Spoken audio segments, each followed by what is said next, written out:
Bem-vindos e bem-vindas, estamos no ar para o 9º episódio do Sem Filtro e hoje falamos sobre a juventude, sobre isto de ser jovem. Primeiro sobre as jovens mulheres que fumam e sobre as campanhas que são ou não eficazes. Depois sobre o trabalho, sobre as alterações que estão a ser propostas pelo Governo, que vão também afetar os jovens e os estágios que os jovens têm que fazer quase todos. E também sobre a capacidade de organização de iniciativas que os jovens têm, a capacidade de mudarem as cidades e de as cidades estarem ou não preparadas para os receberem. Por isso, temos, como sempre, jovens e inteligentes e sólidos, o Hugo Carvalho, presidente do Conselho Nacional de Juventude, a Liliana Borges, jornalista do Público, e se estamos a falar de jovens e de juventude, e já que não podemos ir a Cascais, Cascais vem até nós, porque é a capital europeia da juventude, e temos connosco o presidente da Câmara de Cascais, bem-vindo, Carlos Carreiras. Sou jovem, mas há mais tempo. Não é? Há mais tempo, exatamente. E enquanto jovem, estudou em São Domingos de Rana, que faz parte de Cascais, e estudou no Estoril. É verdade. E foi convidado a sair pela sua rebeldia, é verdade? Não, isso foi no Estoril, estudei nos Salesianos. Sim. E estava ali no período pós-25 de Abril. Não é? E, portanto, foi um período único, é difícil de poder explicar a quem não o viveu. E, de facto, eu costumo dizer que eu era já muito à frente, não é? E não era compreendido. Mas era por fumar ou não? Foi expulso por fumar? Não, foi mesmo por rebeldia. Na altura, só para ter uma ideia, parece que vivi noutro mundo, não é? Mas na altura não havia psicólogos, não é? E então eu tive lá um conjunto de comportamentos que fui convidado a ir a um psiquiatra, não é? Porque era onde se ia. E no fim perguntei ao psiquiatra, mas eu estou maluco, tenho algum problema? Não, não está maluco. Então, o senhor faça-me um favor, escreva uma carta para quem me mandou cá vir, para ser... ele é que deve cá vir a uma consulta. E ele escreveu, ou seja, o psiquiatra que era mesmo maluco, não é? E eu fui entregar a carta ao diretor, na altura do colégio, e isso foi motivo de expulsão. Não é? E, enfim, mas como eles não expulsavam... Convidavam a sair, ou diziam que era melhor ir pelo seu próprio pé e abandonar a escola. Convidavam, sim, mas eram convidar a sair com alguma obrigação. Intensidade. Uma rescisão. E, portanto, saí dos Salesianos e depois fui para o Liceu de Carcavelos, que é perto de São Domingos de Rana, e, aliás, hoje situa-se em São Domingos de Rana, e pronto, e fiz lá o meu percurso. Mas não fui um bom aluno, portanto, acabei por acabar o meu curso já casado, já pai de filhas, à noite, portanto, comecei a trabalhar... Uma emancipação muito rápida.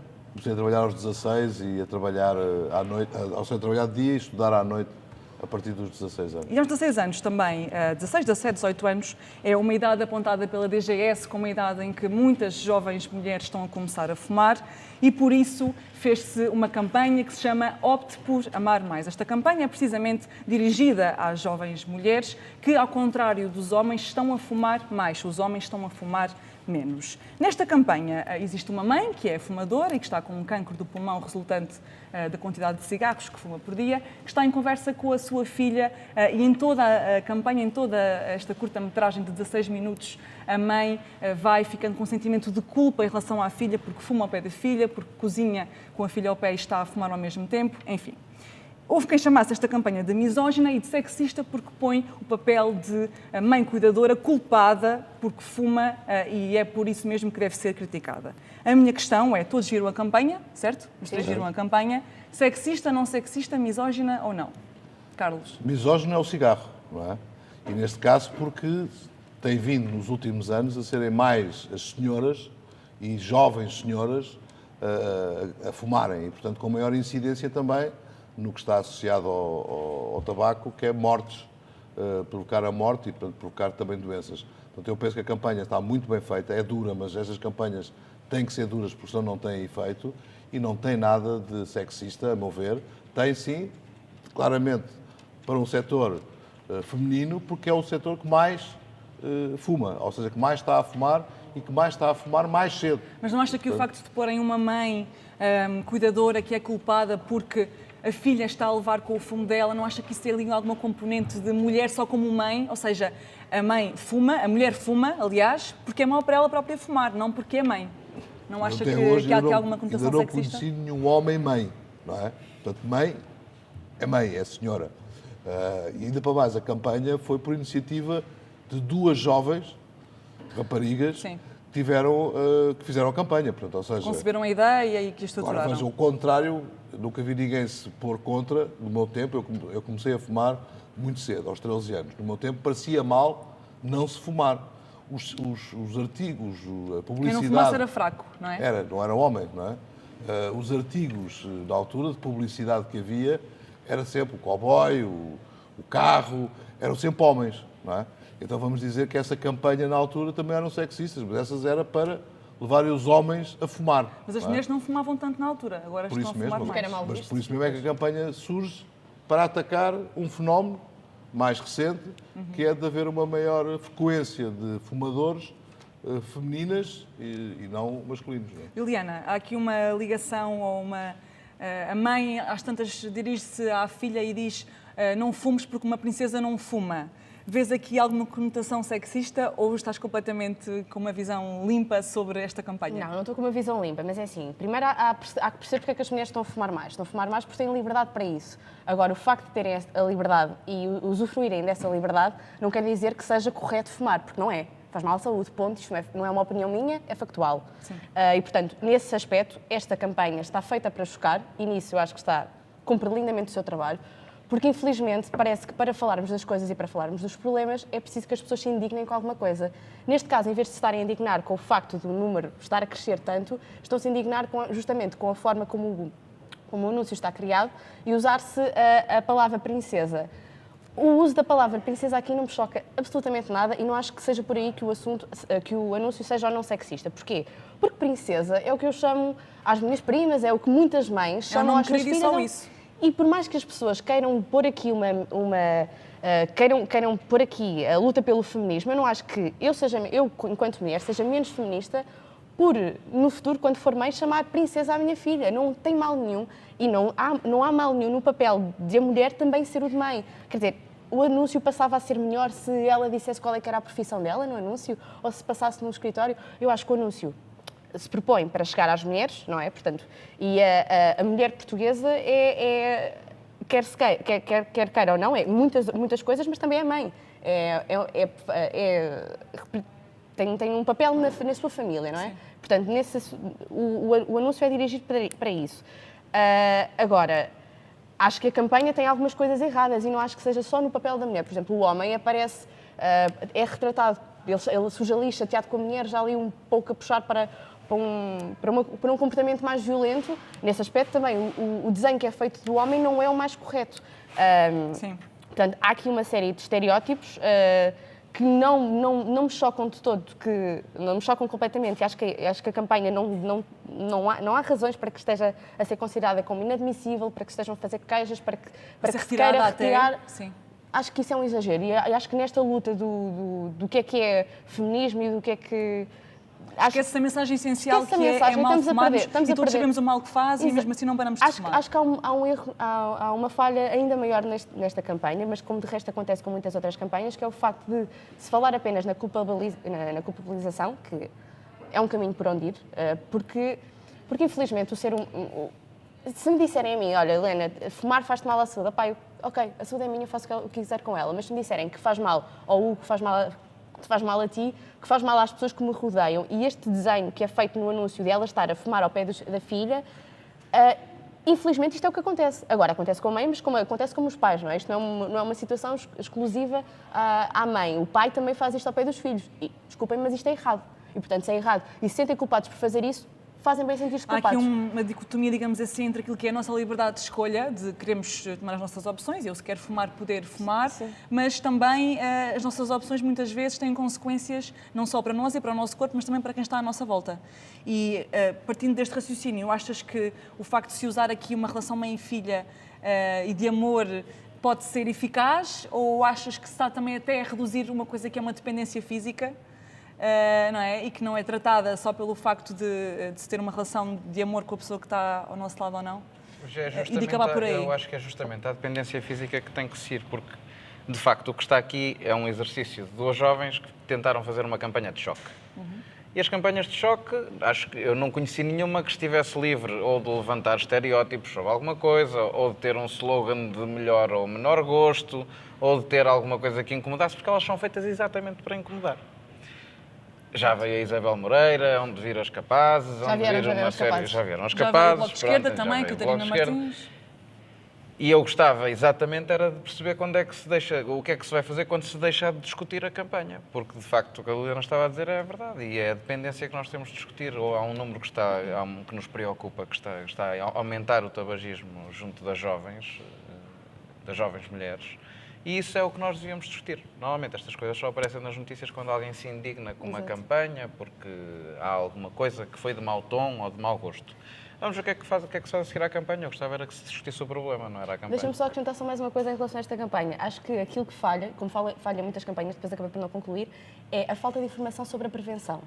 Ou seja, é feita para chocar, mas depois falta ali, por Uma outro consequência. lado. Sim, por outro lado é assim, a primeira mensagem está lá, isto faz mal, portanto serve para esse alerta, e depois quem de facto se sentir incomodado e achar, ok, chega, vou procurar acabar com este vício, com este problema, também tem mais de 1000 ferramentas para procurar essa ajuda. No entanto, acho que poderia estar mais disponível as alternativas que as pessoas têm para escolher como acabar com o vício. É só Carlos, isso. há algum tipo de políticas que se possa fazer Eu ainda? só queria dar os ou- parabéns, quer à Isabel Moreira, quer à Catarina Martins, do Bloco de Esquerda, porque, de facto, com aquela vontade de quererem falar sobre tudo e sobre nada, e indo buscar sempre causas, eventualmente, que são fraturantes, em vez de se preocuparem com as causas estruturantes, e estamos aqui no âmbito da juventude, e, portanto, essas acredito que digam mais respeito à juventude, ampliou a campanha.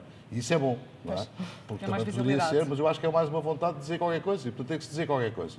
Eu aqui diria até, querendo aliviar um bocadinho a tensão da própria campanha, quanto muito quem deveria reagir éramos nós republicanos, por estar-se ali a fazer um elogio à monarquia, não é? Portanto, a princesa não há nas repúblicas, não é? E portanto, à Catarina Martins e à Isabel Moreira deu-lhe para aqui, como costuma dar, não é? Tentando ser diferentes, tentando ir para tais causas fraturantes, mas neste caso estão de parabéns porque ampliaram ainda mais, a meu ver, o próprio objetivo da campanha. Não é? Muito bem, passamos agora para os estágios que também são estruturantes da vida de um jovem, depois de um adulto, e definem muitas vezes também. e fraturantes e definem muitas vezes o percurso que se traça a partir daí. O Governo propõe várias revisões ao Código de Trabalho e nestas revisões estão inscritos os estágios profissionais e o tempo de período experimental, mas também o banco de horas. Vamos analisar em particular estas duas propostas e depois, se quiserem, introduzimos outras. Primeiro que tudo, os estágios profissionais, que é uma ferramenta que nós já discutimos aqui várias vezes, mas desta vez temos uma novidade. Vão passar a contar para o período experimental, o que é bom, certo? Concordamos os três? Ou não? Não é mau. O que é que não é mau? É bom ou é mau? Temos que escolher. Não é mau. Se essa vai ser o grande elemento diferenciador de colocar jovens no mercado de trabalho, se é pôr o estágio a contar para um período experimental que tem por trás, novamente impresso, os trabalhadores de primeira e de segunda. Como assim? Porque o período experimental, este acordo, primeiro, neste acordo que foi feito até com os sindicatos, com a concertação social, há aqui as medidas que são muito mais da flexibilização do mercado de trabalho, depois há as opostas, que são de cristalizar o mercado de trabalho, com os gatekeepers do mercado de trabalho. Que são quem? Os sindicatos, é isso? Eu não posso dizer essas coisas que não estou nessas capacidades, talvez a Liliana possa. Mas hoje os contratos, sem termo, têm 90 dias de experiência para todas as pessoas. Não é? Portanto, todos nós, se quisermos começar a trabalhar, temos que ter ali um período de 3 Temos um meses período à experiência. E a ideia do Governo é que o estágio conte para este período, que é, à partida, bom. Sim, o que é bom. Mas a grande notícia por trás disso é que, para os jovens desempregados e para os desempregados de longa duração, esse período vai poder ser até 180 dias. Não é? Ou seja, conta, mas o empregador E eu não pode sei estender porquê, esse período mas durante mais tempo, sim, é isso? Porquê? Porque é que não é para todos. O desempregado jovem e o desempregado não jovem, ou jovem há mais tempo, como diz aqui o Presidente da Câmara de Cascais, têm o mesmo problema, que é um problema de emprego. Não é? E nós não somos a melhor geração de sempre. Há aqui sempre esta coisa do... Temos medidas ativas que são os estágios profissionais, que são as medidas ativas de emprego. Por um lado, uma coisa é dizermos às empresas, se contratarem jovens, têm aqui incentivos e o Governo está disponível a pôr recursos para vocês terem incentivos a contratar jovens. Outra coisa é nós vamos colocar aqui os jovens com menos direitos ainda que a generalidade das pessoas que estão no mercado de trabalho, ou mais fáceis de contratar, mais fáceis de despedir, em relação à generalidade das pessoas, e vocês façam o favor de os contratar para me resolver um problema a mim, que eu às vezes, como nós bem sabemos, temos que maquilhar para ter bons resultados, porque a verdade é que o desemprego tem descido, mas o desemprego jovem continua ao dobro, quase o triplo da população em geral em Portugal. E, portanto, isto mais uma vez, sim, é giro, pronto, começa a contar, ou seja, já eu faço o estágio e depois a pessoa já não me vai dizer, olha, quero-te contratar a seguir ao estágio ainda com mais um período experimental. Isso é bom, acabou, muito bem.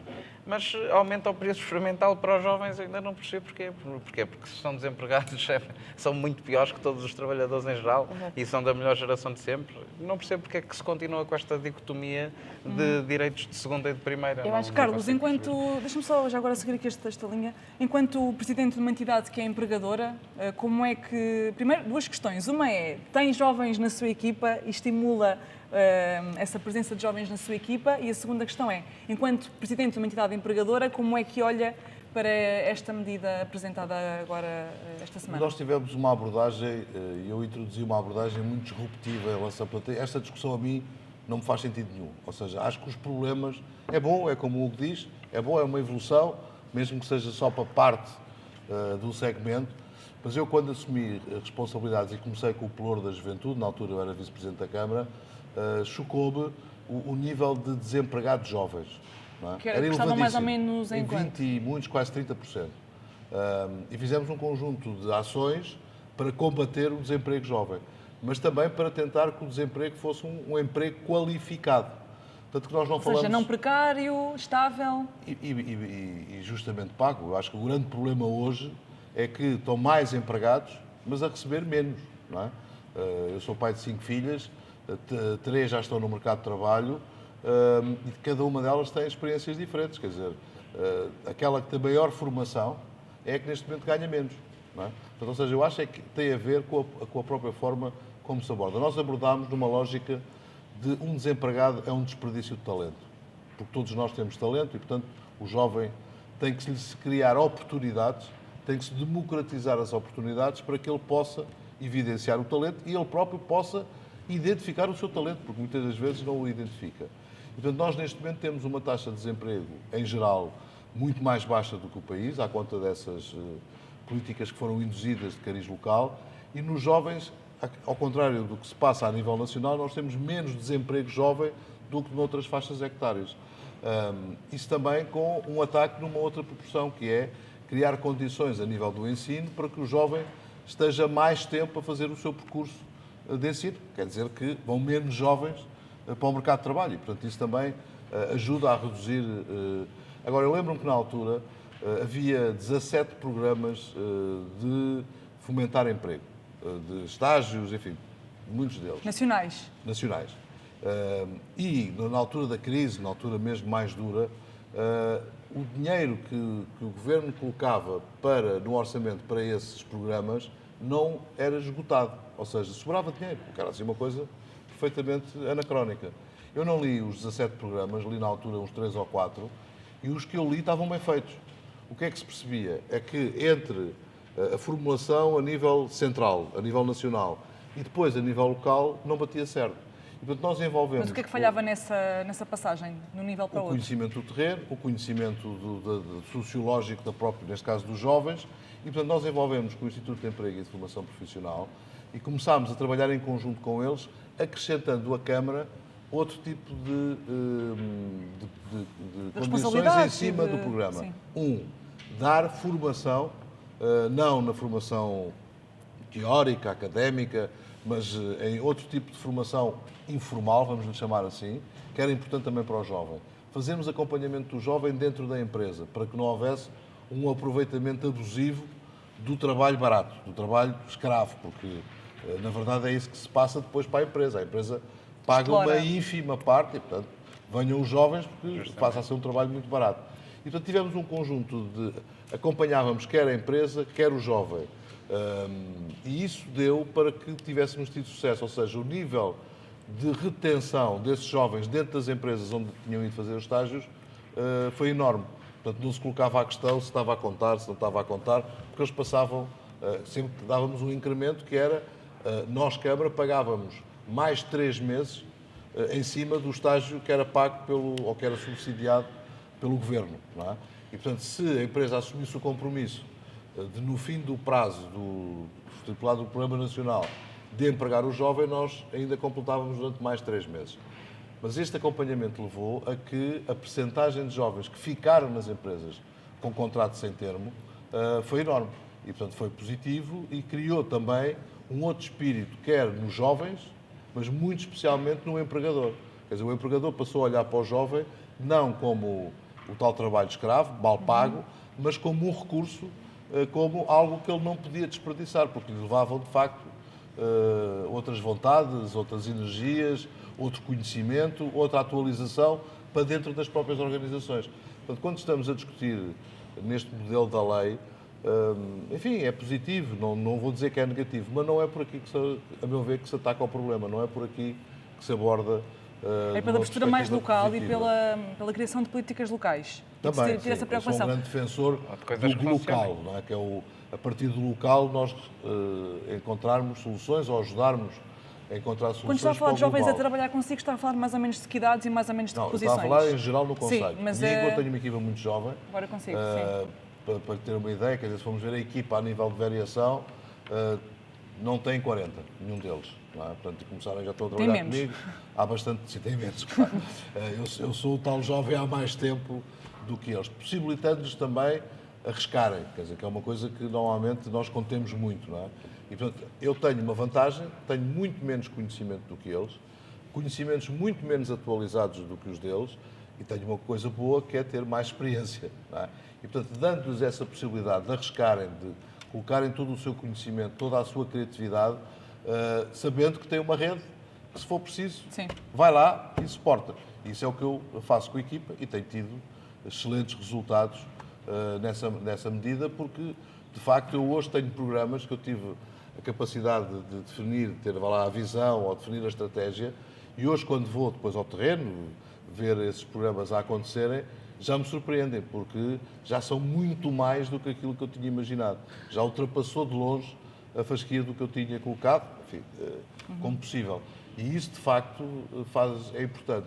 Bem como o conceito de jovem. Há dias nós comemorámos o 25 de Abril no Forte Santo António, foi uma coisa muito comentada na altura, porque estava todo vandalizado, o Governo Central passou para nós, e nós quisemos abri-lo no dia 25 de Abril. O Forte Santo António ficou conhecido por ter sido o local onde António Oliveira Salazar caiu da cadeira. Não é? E então nós quisemos, no local onde o ditador caiu da cadeira, nós vamos comemorar a queda da ditadura, o 25 de Abril. E eu estava a lembrar aos jovens, porque virámos o 25 de Abril muito para os jovens, porque nenhum de vocês nasceu antes do 25 de Abril. Não, portanto, muitos anos depois. Fizemos um inquérito aos próprios jovens do Conselho e a maior parte deles, o 25 de Abril para eles era a ponte. Sim. Ou seja, estamos desfasados. Mas mesmo em termos históricos era aquilo que eles, era a referência que eles tinham, era a ponte 25 de Abril. O que é o 25 de Abril para vocês? É uma ponte. Não é? Pronto.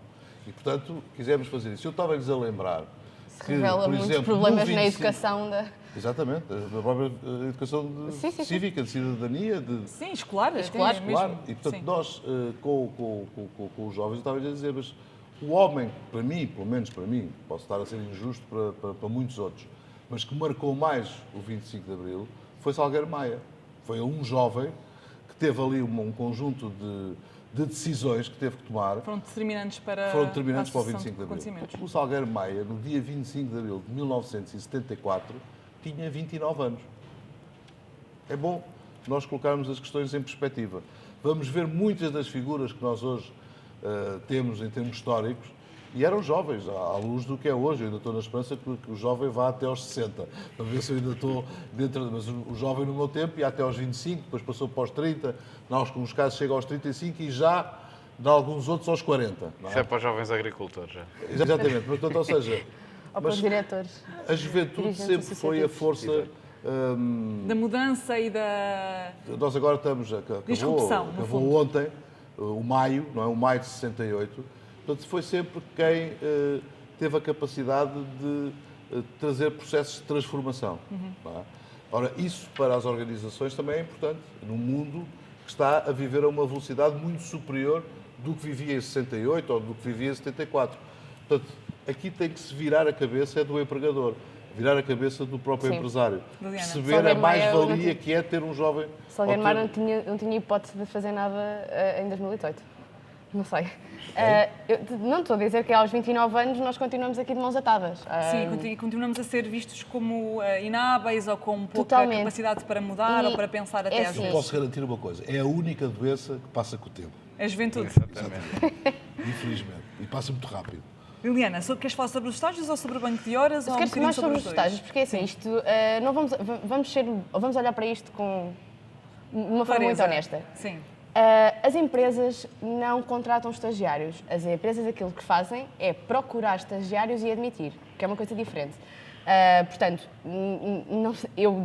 infelizmente, a experiência que tenho do meu círculo de amigos e de colegas que eu vou acompanhando que estão a sair da faculdade, as empresas dizem que procuram estagiários, não é contratam estagiários, logo aí revelam muito bem qual é que é o intuito. E, portanto, quando olhamos para isto, eu olho para isto como um passo atrás para a questão do aumento do período de experiência. Porquê? Porque, basicamente, aquilo que está a ser dado às empresas é a possibilidade de contratarem alguém por um período curto para substituir uma baixa, para substituir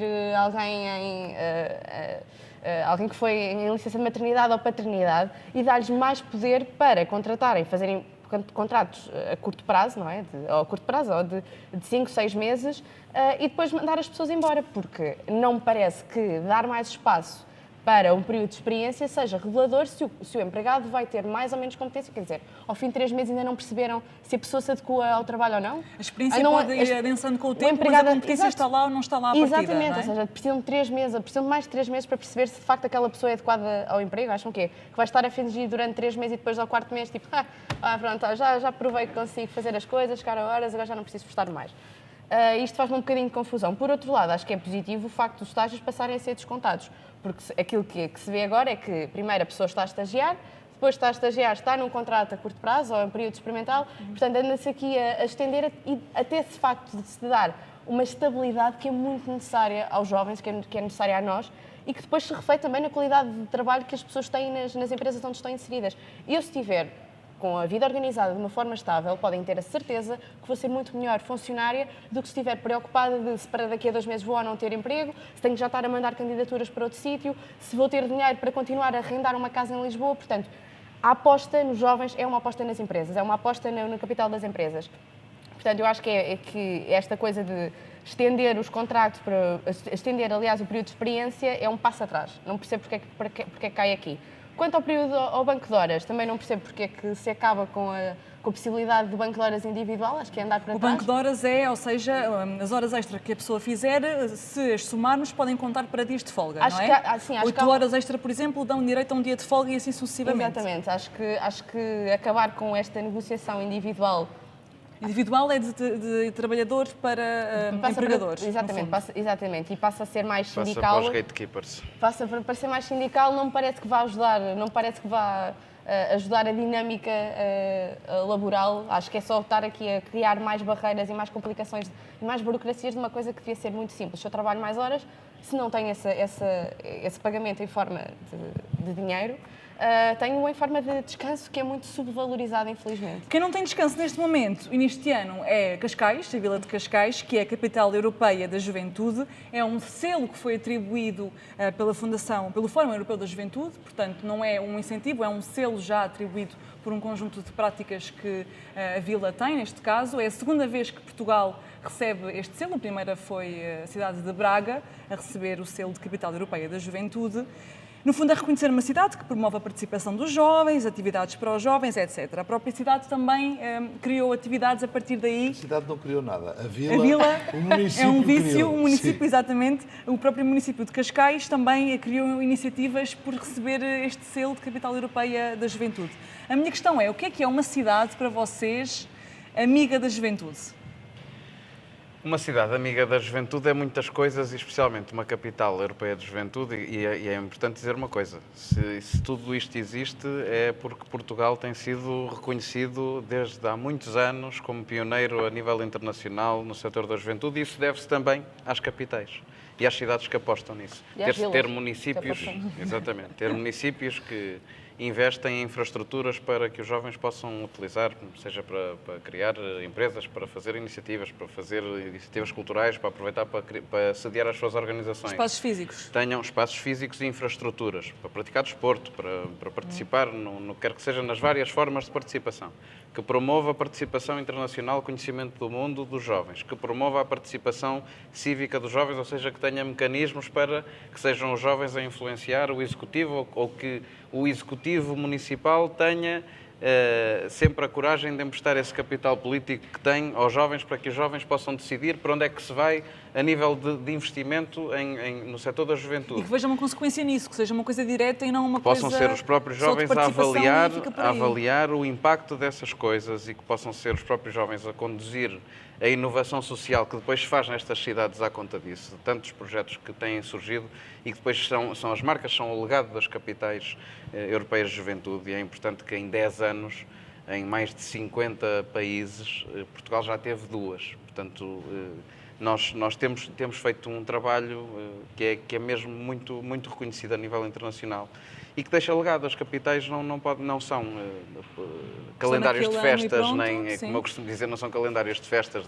Vamos ter aqui o Festival de X e o Encontro Y e não sei o quê. De tunas, de hip-hop, de tudo e mais alguma coisa. Acaba por acontecer, sim, mas é porque é a capital, é onde a juventude tem a sua capital nesse ano, e os projetos que se alavancam a partir daí e que deixam ao país a capacidade de conseguir muito mais para depois, a nível de influência na Estratégia Europeia de Juventude, no sucessor do programa Erasmus, que saiu agora a proposta da Comissão Europeia. Nada se faz hoje sem consultar Portugal e as políticas de juventude portuguesas a esse nível.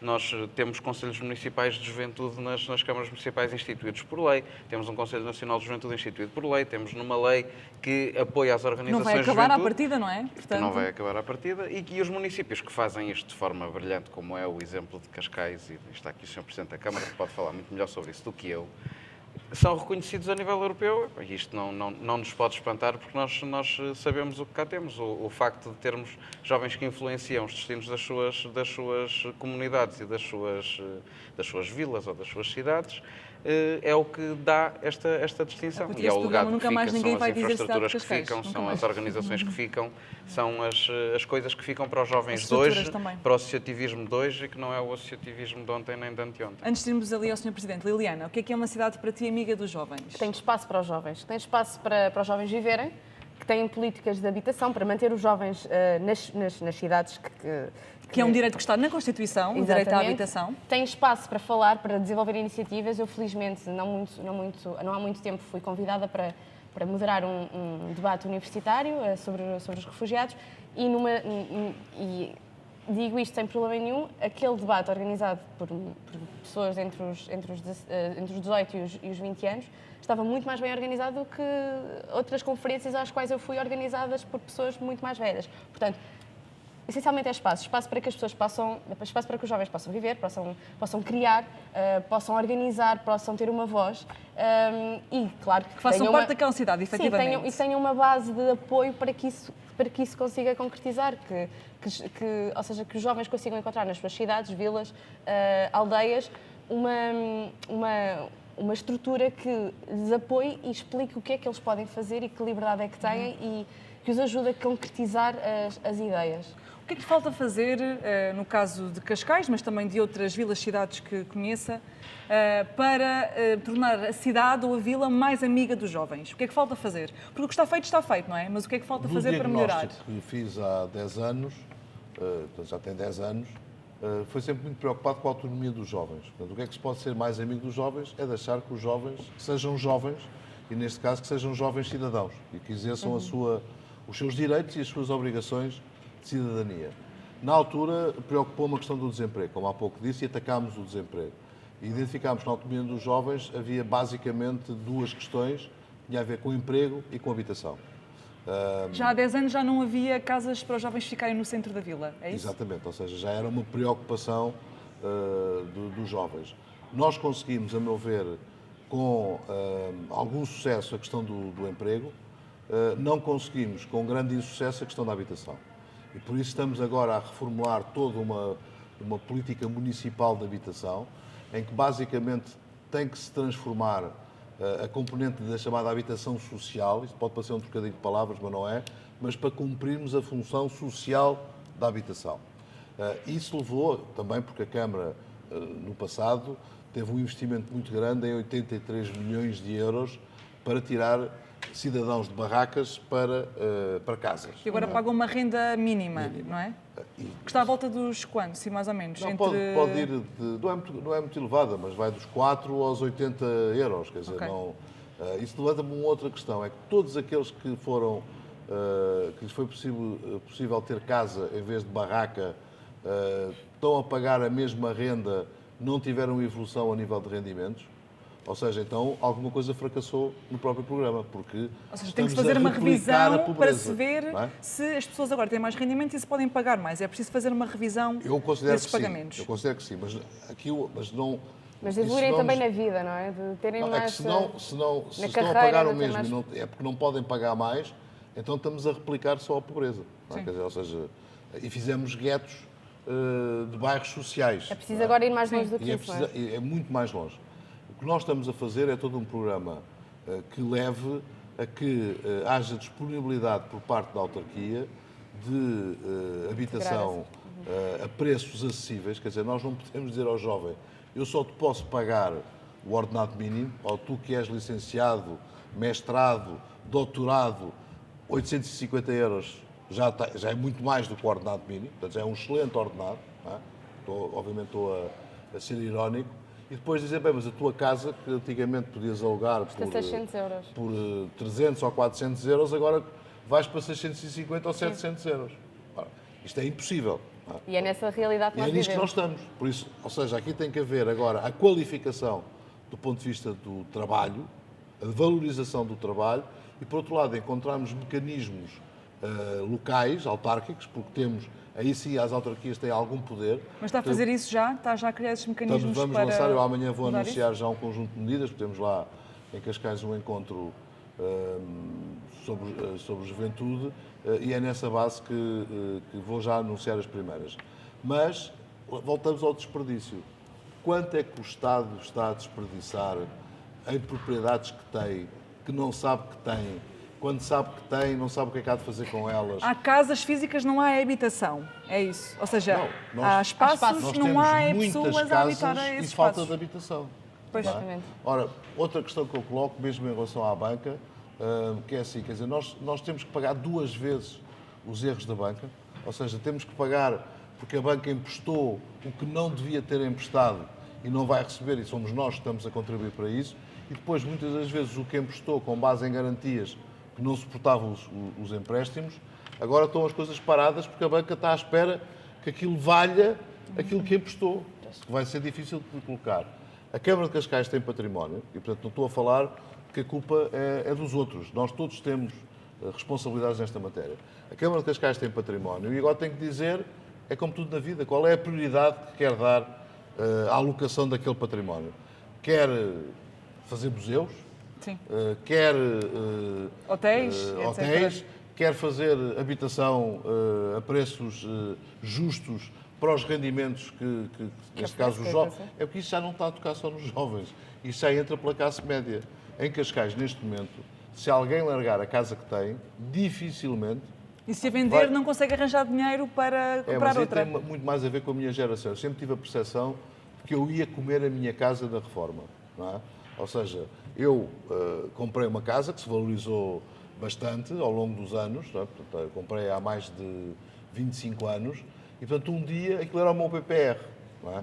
Quer dizer, ou a vida me corria muito bem, eu saía daquela casa para uma ainda melhor, a minha casa é boa, ou então a vida corria muito mal, eu tinha que vender a casa para viver do dinheiro que ia realizar na casa. Mas os jovens hoje nem isso têm essa possibilidade. De todo. Não é? Portanto, ou seja, os grandes negócios que fiz na minha vida pessoal foi com as minhas casas. Não é? Fui comprando, a família foi crescendo, ia vendendo, ganhando dinheiro, comprando uma melhor. Hoje os jovens não têm sequer... Primeiro não conseguem comprar, não é? E se compram, já compram a um preço que dificilmente vão criar mais valias para poderem aspirar a terem uma casa maior. E é todo este ciclo que tem que se desromper. Quer dizer, nós temos que ser disruptivos nesta abordagem. E esse programa que está a ser desenvolvido e que vai ser apresentado em breve, é exatamente nesta lógica de disrupção. Mas não podemos estar a pensar da forma como pensávamos no meu tempo. E, portanto, o próprio programa tem que ser feito por jovens. Porque se eu for pensar como eu pensava no meu tempo, eu tenho uma vantagem que é ter 5 filhas e a mais velha ter 33 e a mais nova ter 14. Portanto, passo por várias gerações de filhas, não é? De filhas, de amigas e de amigos de filhas, porque a minha casa sempre esteve muito cheia de gente mais jovem, não é? Mas, quer dizer, eu não posso pensar a minha cabeça para aplicar a elas. Elas sabem hoje como é que, melhor do que eu, como é que se encontra soluções para os problemas. Etc.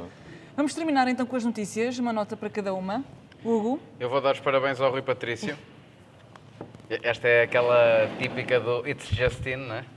Que veio agora a carta de rescisão na íntegra do Rui Patrício. Rui Patrício temeu pela vida, é o título.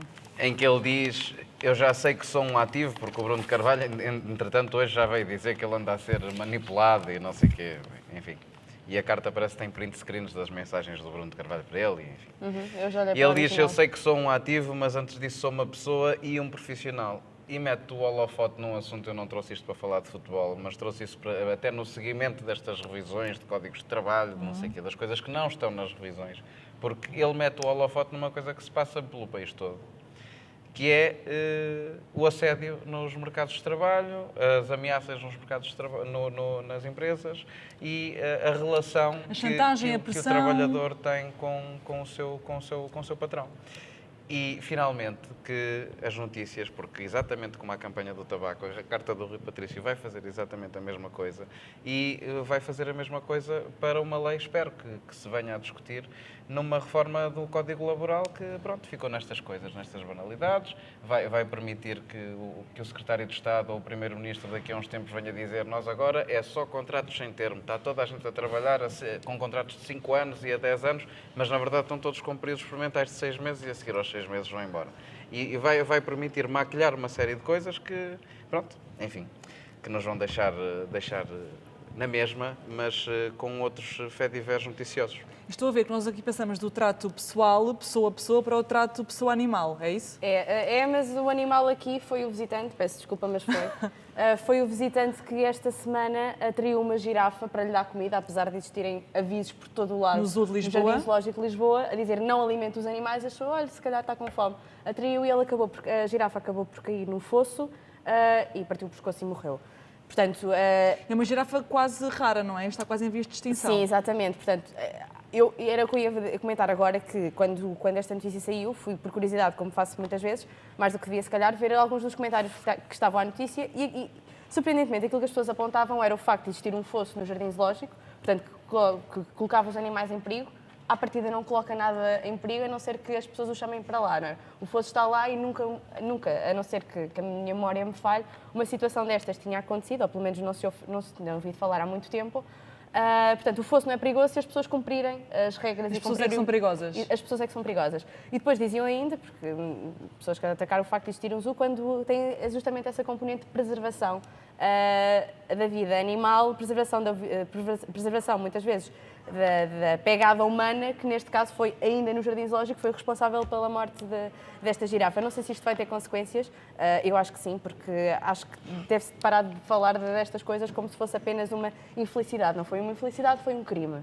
E deve ser punido como tal. Já ajuda a perceber o sinal do não ter de comer aos animais. Eu sempre pensei, isto vai-lhe cair mal, não acredito. Tem uma particularidade que eu já tenho também aprofundado, porque também tive interesse, que esta girafa que morreu era mãe.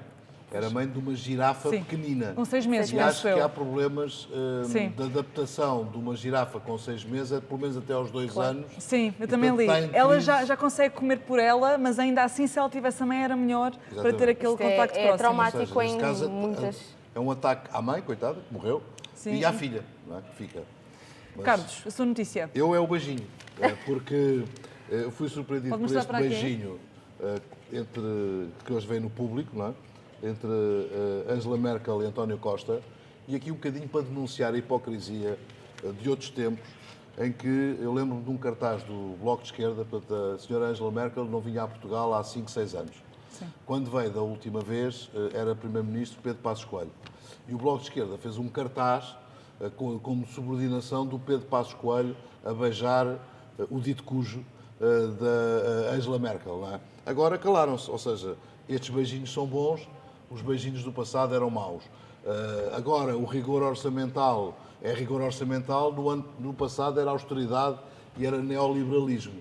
Portanto, é só para perceber, isto tem muito a ver também com as reações que há pouco estávamos a ter em relação ao anúncio, é que, de facto, estas forças mais extremistas, mais radicais, são, acima de tudo, de uma incoerência absoluta e total. E, portanto, o beijinho agora de Merkel a António Costa é uma coisa boa. O beijinho de Passos Coelho a Merkel não foi uma coisa... Era uma ofensa. Era uma ofensa porque era a subordinação de Portugal à Alemanha, era a subordinação de Pedro Passos Coelho a Angela Merkel. Incoerência é coisa que não há por aqui, por isso muito obrigada aos três por terem vindo, obrigada a Carlos. E nós voltamos para a semana sempre coerentes e sempre com opiniões muito sólidas. Até para a semana. Até para a semana. Sim, senhora.